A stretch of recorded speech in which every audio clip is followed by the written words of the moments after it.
Brussels is the capital of Belgium. It's also known as the capital of Europe. It is the fifth largest city in Belgium. French and Dutch are spoken as Brussels is bilingual. Brussels attracts millions of tourists every year, who never stop raving about its many attractions. Because of this, Brussels is considered the most popular city in Belgium.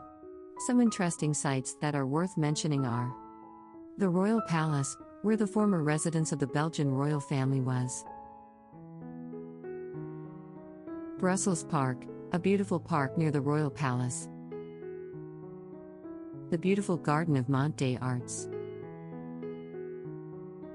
Galerie Royale Saint-Hubert, a sort of shopping center in Brussels. Brussels impresses above all with its rich culture. Since Belgium is characterized by French and Dutch influences, this also has an impact on the country's architecture. The architecture and artistic style of Brussels is really impressive, and is particularly noticeable when looking at Grand Square, which is located in the center of Brussels. It presents a very remarkable and very well-designed view of the buildings, dating from the 17th century.